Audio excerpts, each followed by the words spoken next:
Good morning. Shyam महाविद्यालय की BSc agriculture की जो फर्स्ट ईयर की क्लासेस चल रही हैं उनमें आपका स्वागत है। अभी हम बात करेंगे जो आपका सब्जेक्ट है सॉयल साइंस के बारे में। सॉयल साइंस में अब तक 5 पार्ट आ चुके हैं, ये छठी वीडियो रहेगी आपकी। और इसमें जो आज का हमारा टॉपिक रहेगा वो कल से ही रिलेटेड है, जो हमने एक्चुअल में कल पढ़ा था उसी से रिलेटेड है और उसी के बारे में अभी हम बात करेंगे। तो देखिए होता क्या है कि हमने कल पढ़ा था अपक्षय, वेदरिंग ऑफ रॉक्स। हमने कल पढ़ा था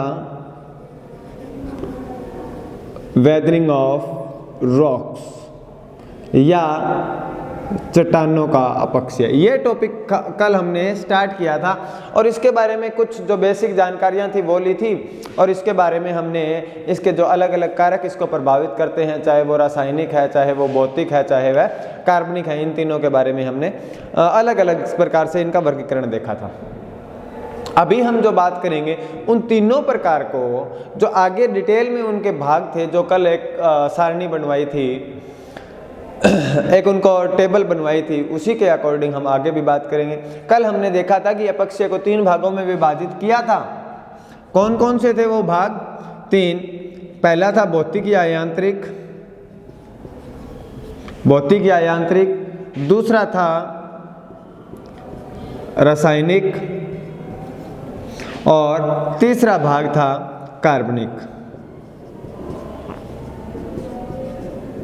कार्बनिक में हमने देखा था कि जो जीव जंतु, मनुष्य, पेड़ पौधे, वनस्पति जो भी है वो सारे अपक्षय का कारण बनते हैं। रासायनिक में देखा था कि इसमें जो रासायन की क्रियाएं होती हैं, जैसे रासायनिक क्रियाएं कौन कौन सी थी? कार्बोनेटीकरण हो गया, जल का संगठन हो गया, अवगरण हो गया, अपघटन हो गया, नियोजन हो गया, विक्षेपण हो गया। इस प्रकार की जो रासायनिक क्रियाएं थी वो इसमें, इन सभी को हम डिटेल में पढ़ेंगे। भौतिक में हमने पढ़ा था, अभी भौतिक में पढ़ा था ताप है, दाब जो वायु द्वारा होता है, जल है, भूकंप है, ज्वालामुखी है, इन सभी के कारण होता है। तो पहले देखेंगे हम भौतिक को। भौतिक में हमने जो पहला पॉइंट पढ़ा था वो था तापक्रम, या फिर आप बोल दीजिए इसको टेम्परेचर। ये किस प्रकार कार्य करता है इनको चट्टानों के अपक्षय में, वेदरिंग ऑफ रॉक्स में, चट्टानों को विघटन में या तोड़ने में किस प्रकार सहायता करता है? तो देखिए ये एक बहुत मजबूत आपकी एक चट्टान है, कोई भी यूं मान लीजिए कि ये आपकी कोई बहुत मजबूत चट्टान है। तो होता क्या है एक्चुअल में कि जब टेम्परेचर ज्यादा होता है ना और टेम्परेचर कम होता है, तो ये तो होता ही है, आपको पता है कि कभी टेम्परेचर ज्यादा हो जाएगा, कभी टेम्परेचर कम हो जाएगा। इसमें सिंपल सी चीजों का ध्यान रखना है कि जब टेम्परेचर ज्यादा होगा तो ये टूटता है, चट्टानें टूटती है। सॉरी, इन चट्टानों का प्रसार होता है, टूटना नहीं कहेंगे, इन चट्टानों का प्रसार होता है, यानी कि चट्टानों का जो आयतन है वो बढ़ जाता है। यानी कि ये इतनी चट्टान है, जैसे ही इसका टेम्परेचर बढ़ेगा तो ये चट्टान है, चट्टान का आकार कुछ इस तरीके का हो जाएगा, चट्टान का आकार कुछ इस तरीके को से प्रसार हो जाएगा। अगर टेम्परेचर कम हुआ तो एक्चुअल में ये रॉक है, तो इसका अगर कम टेम्परेचर होगा तो वो क्या है, और इसके कण हैं, इसके अंदर जो खनिज हैं वो संगठित हो जाएंगे, एक संगठन बन जाएगा, बहुत क्लोज आ जाएंगे टेम्परेचर कम होने से। हालांकि खनिज की रासायनिक संरचना पर ताप से ज़्यादा फर्क नहीं पड़ता। हाँ, चट्टानों में प्रसार होता है और संगठन होता है। प्रसार कब होता है? जब टेम्परेचर क्या है, ज़्यादा होता है, और संगठन कब होता है? जब टेम्परेचर कम होता है। इस बात का ध्यान रखना है। तो अब देखो ये चट्टानें, अब टेम्परेचर बढ़ा, टेम्परेचर बढ़ने से क्या हुआ कि यहां पर ये चट्टानों का प्रसार हुआ। इस प्रकार से जब चट्टान का प्रसार होगा तो यहां पर कहीं ना कहीं बीच में क्या होगा, दरारें बन जाएंगी। इस प्रकार से चट्टान में दरारें बन जाएंगी। ऑब्वियस सी बात है, प्रसार होगा तो कण अलग अलग होंगे उसके चट्टान के। टेम्परेचर बढ़ा, टेम्परेचर बढ़ने से उसका प्रसार हुआ, उसमें क्या है, कण अलग अलग हो गए, उसमें से क्या हुआ कि उसमें दरारें बन गई। अब दरारों में क्या होता है, अब दरारों में ये मान लीजिए कि इन दरारों में पानी भर जाएगा। अब इन दरारों में पानी भर गया, अब जैसे ही इन दरारों में पानी भरेगा तो क्या होगा कि यहां पर पानी भर गया, इसमें पानी, इसमें पानी। अब जब जैसे टेम्परेचर ठंडा हुआ, टेम्परेचर ठंडा होने से पानी क्या बन जाएगा, बर्फ बन जाएगा। टेम्परेचर पानी इन दरारों में उपस्थित है और टेम्परेचर कम हो गया तो अब ये बर्फ बन गया। आपने पानी को बर्फ बनते हुए फ्रिज वगैरह में अपने घरों में आमतौर पर देखा होगा कि जब आप जितना पानी देते हो ना, उससे पानी का घनत्व उतना बढ़ जाता है, थोड़ा सा बढ़ जाता है। या फिर यूं मान लीजिए इस प्रकार से घनत्व उसका बर्फ बनते तब बढ़ जाता है। पानी यहाँ तक था तो घनत्व है वो इस प्रकार से बढ़ जाता है इसका। तो आप इसको यूं मान लीजिए कि पानी का घनत्व है वो कम होता है, बर्फ का घनत्व तकरीबन 9% बढ़ जाता है। यानी कि अगर इसने 100 मिलीमीटर क्यूब पानी ने स्थान घेरा है तो ये कितना घेरेगा, तकरीबन 9% बढ़ेगा, 109 क्यूब स्थान घेरेगी जो बर्फ बनेगी इतने पानी से। तो यानी कि बर्फ अगर पानी इतने में है तो बर्फ क्या है, इतने में होगी। तो बर्फ यहां से इन दरारों में फैलेगी, इस दरार में बर्फ फैली, इस दरार में बर्फ फैली। बर्फ फैलते ही क्या है, चट्टानें आपस में दूर होना स्टार्ट हो जाएगी और इनका टूटना शुरू हो जाएगा। तो यहां पर बर्फ बनी, बर्फ बनते ही ये भाग चट्टान का वो अलग हो गया, ये भाग चट्टान का अलग हो गया, ये भाग अलग हो गया, ये भाग चट्टान का अलग हो गया। तो यही कारण है कि जो आपका तापक्रम है वो प्रभावित करता है। सीधी सी बात के बात की थी हमने, क्या बात की थी अभी तक कि जब टेम्परेचर बढ़ता है तो चट्टानों का प्रसार होता है, टेम्परेचर कम होता है तो उनका संगठन होता है, पास पास आते हैं उसके कण। तो जैसे ही टेम्परेचर बढ़ा, इनका प्रसार हुआ, इनमें दरारें पड़ जाती है। जब अलग अलग कण अलग अलग होंगे तो इनमें दरारें पड़ जाएगी, दरारों में पानी जमा हो जाएगा। ये एक चीज और ध्यान रखना कि ऐसे थोड़ी है कि दरार में पानी, दरार धीरे एकदम से पड़ गई, एकदम से पानी, एकदम से, ऐसा नहीं होता, करोड़ों वर्ष लगते हैं इसमें। ठीक है, तो इसमें पानी भरा, पानी भरने के बाद में क्या हुआ, बर्फ में परिवर्तित हो गया। जब टेम्परेचर सर्दी का मौसम में बर्फ में परिवर्तित हुआ, टेम्परेचर जब ठंडा हुआ, तो जब बर्फ में परिवर्तित हो गया तो बर्फ में परिवर्तित होने के बाद उसका घनत्व ज्यादा होता है और बर्फ बहुत अधिक जो बल है वो लगाती है इन चट्टानों पर, ये चट्टानें टूट जाती है, अलग अलग हो जाती है। इस प्रकार तापक्रम मदद करता है किसमें, भौतिक विधि है अपक्षय में। अच्छा, अब इसका दूसरा भाग देखते हैं, जल।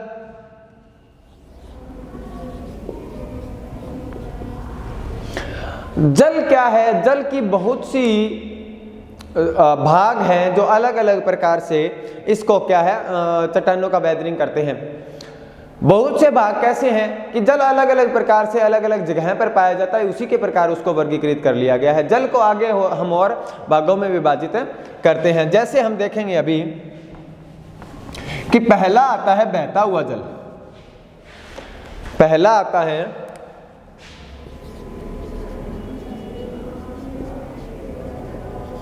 बहता हुआ जल। बहता हुआ जल में क्या होता है, पानी नदियों में या कहीं पर भी नालियों में जिस प्रकार से बहता रहता है, तो आप सभी ने देखा होगा कि मिट्टी के कुछ ना कुछ कण उसके साथ आ जाते हैं। तो ये लगातार बहता रहता है। अब लगातार पानी बहेगा तो उससे क्या है, एक तो तल में पानी का जो नदी का जो तल है, जहां पर पानी बह रहा है उसका तल है, वहां से अगर स्पीड में तेजी से बह रहा है तो क्या है, मृदा के कण है वो घर्षण करने लग जाएंगे और मृदा के कण है वो छोटे छोटे टुकड़ों में परिवर्तित हो जाएंगे। दूसरा क्या है, इस प्रकार की कोई नदी है, एक तो इसके बीच में जो इसका तल है वहां पर, और दूसरा क्या है, यहाँ से जो चट्टानें हैं उनको लगातार पानी बहने से, लगातार घर्षण से जो ये चट्टानों के कण हैं वो टूटने लग जाते हैं और आगे से आगे बढ़ने लगते हैं। अब आगे बढ़ रहे हैं कण, अब बहुत छोटा, अब कण यहाँ से टूटकर, अगर पानी धीरे धीरे बह रहा है तो क्या होगा, कण यहाँ से टूटकर नीचे तल छटी में बैठ जाएंगे, तल में बैठ जाएंगे। तल में बैठने के बाद नीचे भी घर्षण होगा, पानी नीचे से भी चल रहा है, नीचे घर्षण होगा तो जो तल में बैठे हुए कण हैं वो टूट जाएंगे और वो टूट करके छोटे कण बन जाएंगे और छोटे कण बनने से वो पानी में मिल करके एक स्थान से दूसरे स्थान पर चले जाते हैं। इस प्रकार मृदा का चट्टानों का अपक्षय वेदरिंग ऑफ रॉक्स होता है बहते हुए जल से। हाँ, इसका अपेक्षित गंतव्य है, अगर मृदा के कण का आकार 0.01 है तो इसका अपेक्षित गंतव्य होता है 2.85। और अगर ये मृदा के कण क्या है, ये तो मृदा के कण थे साइड में चिपके हुए, जो किनारे हैं वहां पर चिपके हुए। अब बहते हुए जल ने मृदा के कणों को क्या कर दिया, नीचे बैठा दिया।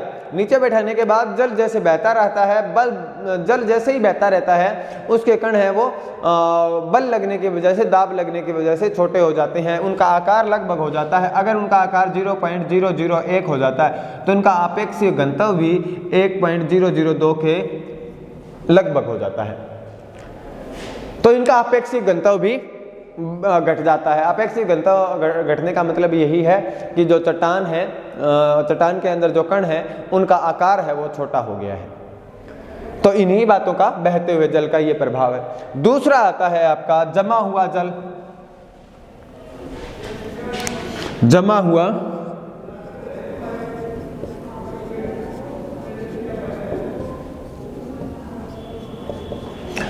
हुआ जल क्या है, जल क्या है, बर्फ में परिवर्तित हो जाता है। जैसे दरारों में हमने पहले भी पढ़ा था, दरारों में जल जाता है, दरारों में जल जाने की वजह से वो बर्फ में परिवर्तित हो जाता है, बर्फ का घनत्व अधिक होता है, बर्फ का घनत्व अधिक होने की वजह से चट्टानें फट जाती है। ये है जमा हुआ जल का प्रभाव कि दरारें हैं चट्टान में, दरारों में पानी चला गया, पानी चले जाने से क्या होगा, पानी चले जाने से उसमें होगा क्या कि आपके बर्फ बन जाएगी। टेम्परेचर जैसे ही ठंडा होगा, टेम्परेचर कम हुआ, टेम्परेचर कम होते ही बर्फ पे परिवर्तित होते ही क्या है, उसका घनत्व है 9% तक बढ़ जाता है। 9% तक बढ़ने का मतलब है वो फैलाव करेगा और चट्टानों पर दबाव डालेगा। चट्टानों पर दबाव पड़ा तो क्या है, चट्टानें टूट जाएगी। ये है जमा हुआ जल। तीसरा आता है सागरीय लहरें। अब देखो, सागर में लहरें तो पूरे प्रतिवर्ष हर साल होती है, सागर में लहरें उठती है बैठती है, प्रतिदिन का काम है ये। तो क्या है, सागर के आसपास जितने भी चट्टानें हैं उन लहरों का उन चट्टानों पर दाब पड़ता है और वो धीरे धीरे क्या है, उनके कण टूटते रहते हैं। और जैसे ही वो कण टूटते हैं वो नीचे बैठ जाते हैं और नीचे बैठने पर उनका क्या है, विघटन होना स्टार्ट हो जाता है, क्योंकि नीचे दाब और ताप अधिक होता है। अधिक दाब और ताप के कारण क्या है, वो और अधिक टूटने लग जाते हैं। इस प्रकार इसमें सागरीय लहरों का योगदान रहता है। आगे इसमें एक पॉइंट आता है आपका हिम व ग्लेशियर।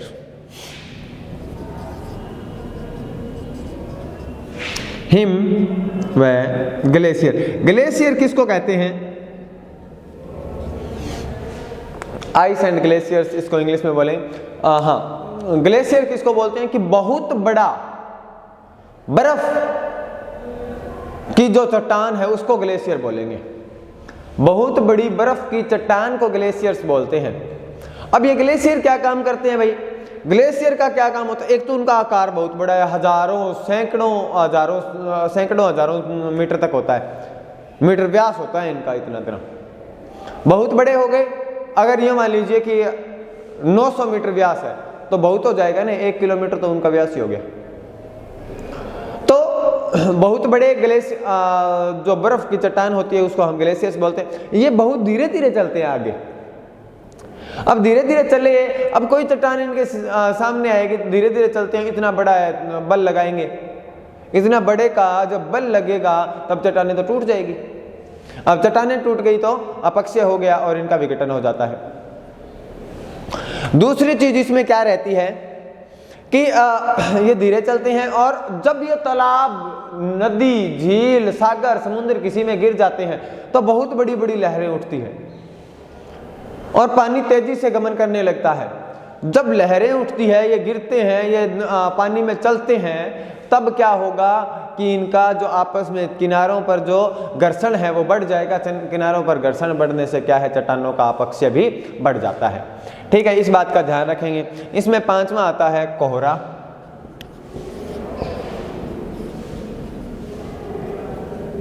वह पाला। जो बातें मैं बता रहा हूं उनको उसी अकॉर्डिंग नोटबुक में लिख लेंगे, क्योंकि मैं अलग अलग पॉइंट तो लिख दे रहा हूं, इनको एक्सप्लेन मैं समझा के कर रहा हूं, वो सारी चीजें लिख नहीं सकता। हाँ, तो आगे क्या होता है, कोहरा। जो ठंड वाले इलाके होते हैं ना, शीतोष्ण क्षेत्र बोल देते हैं जिनको, वहां पर क्या होता है, ठंड बहुत होती है। अब ठंड होने से वहां पर कोहरा भी होता है, धुंध भी होती है। तो ये क्या है, चट्टानों पर एक प्रकार से दबाव बनाते हैं, क्योंकि जो जल है, जल का घनत्व बढ़ जाता है इस ठंड के मौसम में, और जैसे ही जल का घनत्व बढ़ेगा तो ये क्या करेंगे, आसपास के जो चट्टानें हैं उन पर दबाव बनाते हैं, और दबाव बनने से चट्टानों का क्या हो जाता है, टूट जाते हैं चट्टानें। ठीक है, इतना सा ध्यान रखना है, और ज़्यादा कोई बात नहीं है इसमें। हाँ, आगे इसके बाद पहला हमने पढ़ा तापक्रम, ऊपर नीचे, कम ज़्यादा, जल को विभिन्न प्रकार में विभाजित कर लिया। तीसरा आता है इसमें आपका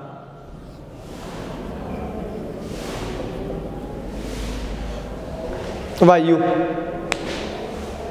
देखिए, वायु वैसे तो ज्यादा नहीं करती, ज्यादा चट्टानों का डायरेक्ट रूप से, प्रत्यक्ष रूप से अपघटन नहीं कर पाती। तो क्या करती है वायु क्या करती है कि चट्टानों में जितने भी मृदा के कण टूटे हैं उनको एक स्थान से दूसरे स्थान पर स्थानांतरित कर देती है। अब एक स्थान से यहाँ पर ये चट्टान है, ये टूट गई, इसके कण यहाँ पर हैं, इस प्रकार से गिरे हुए हैं। अब इनको यहाँ से हवा चली, हवा चलने से क्या है कि ये जो कण है वो उड़ करके कहाँ पर चले जाते हैं, यहाँ पर चले जाते हैं। और रास्ते में अगर घर्षण बल इन पर लगता है, दाब ज़्यादा हो जाता है इन पर घर्षण बल लगने की वजह से, तो क्या हो जाएगा, घर्षण बल लगने की वजह से दाब ज़्यादा होता है और इनका टूट जाते हैं छोटे छोटे कणों में। अगर मैं बात करूं इनकी स्पीड की,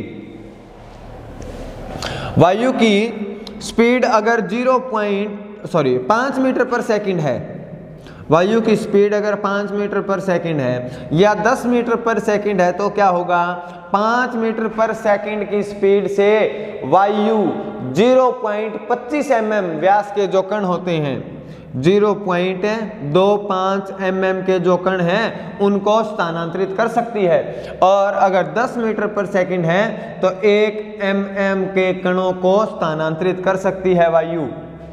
इस बात का हमें ध्यान रखना है कि ये है 5 मीटर पर सेकंड, अगर स्पीड ये है तो क्या है, 0.25 मीटर पर सेकंड की स्पीड कणों को यह स्थानांतरित कर सकती है।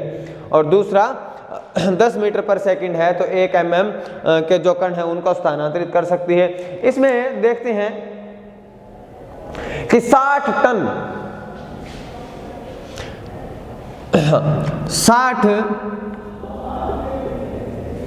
टन मृदा के कणों को, 60 टन धूलकण या मृदा कणों को ले जाती है वायु, रगड़कर, एक दूसरे से रगड़कर। अगर नियमित अंतराल पर चलती है ना हवा, जैसे हवा चलती रहती है, तो वो 60 टन मृदा के कणों को ले जा सकती है एक दिन में। लेकिन अगर ये तूफान में परिवर्तित हो जाए, ये तो सामान्य हवा की बात थी, अगर ये वायु तूफान में परिवर्तित हो जाए तो 30,000 टन, ये ध्यान रखना है। ये अगर ध्यान में ना रहे तो ये तो डाटा समझाने के लिए बताया है, इन दोनों चीजों का ध्यान रखना है, याद भी इन दोनों चीजों को करना है। आगे हमने पहले पढ़ा तापक्रम, जल, वायु, और इसके बाद में चौथा पॉइंट आता है आपका ज्वालामुखी।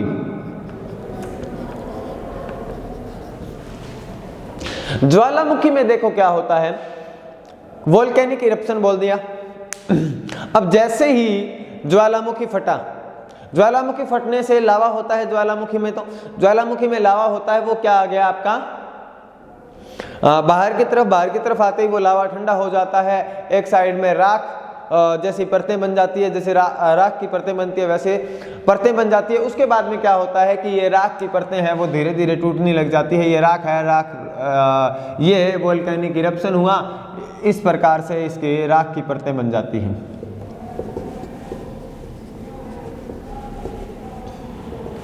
अब राख की परतें बनी, अब राख की परतों को ज्वालामुखी इरप्शन जो कि भाई गर्म है वो तोड़ सकता है राख की परतों को। राख की परतों को जैसे ही तोड़ेगा, टूटेगा, या वायु से टूटेगा, या जल है आसपास तो जल से टूटेगा, तो हमें क्या है इन सब चीजों से टूट जाता है। क्या टूट जाता है? जो राख की परतें हैं, और वो राख की परतें हैं वो किस में परिवर्तित हो जाती हैं? मृदा कणों में परिवर्तित हो जाती है। और इस प्रकार मृदा का जो पैतृक पदार्थ है वो ज्वालामुखी से जन्म लेता है। आपका भौतिक विधि में भौतिक व यांत्रिक भी बोल देते हैं इसको। 5वां पॉइंट और भौतिक का लास्ट पॉइंट है वो है आपका भूकंप।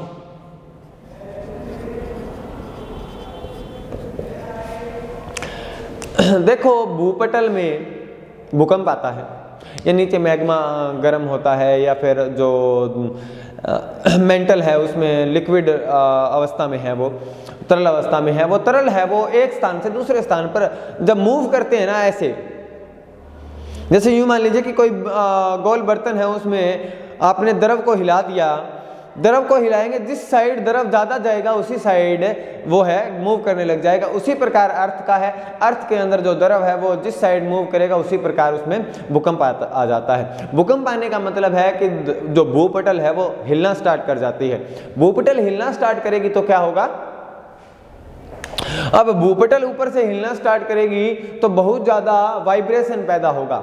उस वाइब्रेशन से क्या है, चट्टानें क्या है एक जगह से दूसरी जगह पर खिसक जाती है, या बहुत बड़े बड़े पहाड़ हैं वो टूट जाते हैं। अब पहाड़ हैं या चट्टान है वो छोटे छोटे भागों में टूट जाते हैं। हाँ, ये नहीं होता कि बिल्कुल मृदा बन जाएगी, बाकी जो शक्तियां हैं उन पर बाद में काम करेगी। लेकिन होता यह है कि जो बड़े चट्टान है, बड़ी चट्टानें हैं या बड़े पहाड़ हैं वो यहां से टूटना प्रारंभ कर देते हैं। अब देखो बहुत बड़ा पहाड़ है, ये इस प्रकार कोई बहुत बड़ा पहाड़ है। अब जैसे ही भूपटल में वाइब्रेशन पैदा हुआ, भूपटल में जैसे ही वाइब्रेशन पैदा होगा तो ये भी हिलेगा।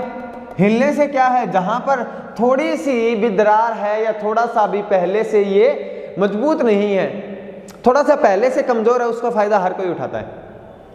तो ये थोड़ा सा पहले से अगर फायदा है तो भूकंप भी इसका फायदा उठाएगा। थोड़ा सा पहले से कमजोर है, जहाँ यूं मान लीजिए कि यहाँ से थोड़ा सा कमजोर है तो ये ऊपर की जो चट्टान है वो नीचे गिर जाती है, नीचे खिसक जाती है, और इसका कटाव होना चट्टान है वो। अब ये मान लीजिए कि ये धरती से इतनी ऊपर है, जो अर्थ का जो नॉर्मल सरफेस है उससे सी लेवल है उससे इतनी ऊपर है, तो ये ऊपर से इतनी ऊपर से गिरेगी तो इसके छोटे छोटे कण नीचे तक आएगी तो कितने छोटे छोटे कण बन जाएंगे? बहुत छोटे छोटे कण बन जाएंगे। लेकिन हमारे लिए तो ये पहाड़ टूटा है, बहुत बड़ा पहाड़ है, लेकिन ये बहुत बड़ा है। अगर ये मान लीजिए कि एक रूम जितना भाग टूटा है तो नीचे आने तक वो ईंट में तो परिवर्तित हो ही जाएगा। ईंट से छोटा अब करना हमारा काम है, या फिर ईंट से छोटा करना बाकी जो रासायनिक, कार्बनिक या भौतिक बाकी जो कारक है उनका काम है। फिर भूपटल ने क्या काम किया, भूकंप ने क्या काम किया? भूपटल में जो बड़ी बड़ी चट्टानें, बड़ी बड़े पहाड़ हैं उनको तोड़ करके दे दिया। बाकी कार्य नहीं हो सकते, रासायनिक कर सकता है, बाकी वायु या जल द्वारा ज्यादा ये कार्य नहीं होते। हाँ, भूकंप है वो बहुत बड़ा कार्य करता है कि बहुत रूम जितना बड़ा है, यानी कि एक रूम जितना बड़ा तो नहीं होगा लेकिन बहुत, इससे तो बहुत बड़ा होगा, 100,000 10,000 लाख गुना बड़ा होगा। लेकिन मैं एग्जांपल के तौर पर बता रहा हूं आपको कि एक रूम जितना बड़ा है, और खुद अपने आप को चींटी मान लीजिए कि आपका आकार चींटी जितना है, पहाड़ है वो रूम जितना बड़ा है। तो अब ये तुलना हुई, तो अब जब वो पहाड़, जब ये कमरा टूटेगा तब इतनी ऊपर से गिरेगा तो ये किस में परिवर्तित हो जाएगा? कम से कम एक ईंट में तो परिवर्तित हो जाएगा ना। अब इतने बड़े को तोड़ना था बहुत मुश्किल था, अब ईंट है, अब ईंट चींटी तो नहीं तोड़ सकती, लेकिन और बाकी रासायनिक क्रियाएं हैं या बाकी की जो कार्बनिक क्रियाएं हैं या जो बाकी के जो क्रियाएं बचती है जो भौतिक में आती है वो क्रियाएं हैं वो तो तोड़ सकती हैं। तो इस प्रकार जो भूपटल में जो भूकंप आता है वो मृदा के निर्माण में सहायक होता है। तो आज के टॉपिक में अब तक हमने पढ़ा है अपक्षय, वेदरिंग ऑफ रॉक्स, भौतिक एवं यांत्रिक, रासायनिक और कार्बनिक कारक कौन कौन से हैं। भौतिक एवं यांत्रिक में हमने आज पढ़ा तापक्रम। तापक्रम ज्यादा होने से क्या है, आपका तापक्रम ज्यादा होने से आपका क्या ज्यादा होता है, प्रसार ज्यादा होता है। तापक्रम कम होगा तो संगठन होना स्टार्ट हो जाएगा, इनके अंदर परतें बन जाएगी। जैसे ही प्रसार होगा परतें बन जाएगी, परतों में बर्फ जमा हो जाएगी और बर्फ पानी जमा हो जाएगा, पानी से बर्फ बन जाएगी, बर्फ का घनत्व ज्यादा होता है, दाब मिलेगा और दाब मिलने से क्या टूट जाएगी। जल है, बहता हुआ जल, जमा हुआ जल, सागरीय लहरें जब मूव करती है या फिर इनमें कोई बहुत सारी लहरें एक साथ उठती है तो घर्षण होता है। हिम एवं ग्लेशियर, बहुत बड़े बड़े बर्फ के जो टीले होते हैं उनको बोलते हैं कोहरा एवं पाला, धुंध। अगला आता है वायु। वायु का तो सीधा सा एग्जाम्पल यही देख लेना कि राजस्थान में जो टीले बने हुए हैं ना, वो वायु का एग्जाम्पल है, वायु के कारण ही हुआ है। यहाँ पे जल तो है नहीं और रासायनिक क्रियाएं तो ये काम करती नहीं है। कार्बनिक कार्य भी मनुष्य थोड़ी ये इतने बड़े बड़े टीले बनाना चाहेगा, मनुष्य थोड़ी बना सकता है। तो ये कार्य किसने किया है, वायु ने। 5 मीटर पर सेकंड से चले 0.25 mm, 10 मीटर 1 mm, ज्वालामुखी वॉल्केनिक इरप्शन से जो राख की परतें बनती है या जो लावा निकलता है वो ठोस अवस्था में होता है, वो धीरे धीरे टूटने से क्या है, मृदा का अपरदन हो जाता है, मृदा बन जाती है, अपरदन नहीं अपक्षय, चट्टानों का अपक्षय हो जाता है। भूकंप, भूकंप भूपटल से बता ही दिया था कि बहुत बड़े बड़े पहाड़ों को तोड़ने के काम आता है। तो आज का लेक्चर यहीं तक। Thank you very much. आशा है आपको समझ में आया होगा। अगर कोई टॉपिक समझ में नहीं आ रहा है या कहीं पर भी दिक्कत आ रही है तो आप प्लीज़ कमेंट सेक्शन में बता सकते हैं। Thank you very much.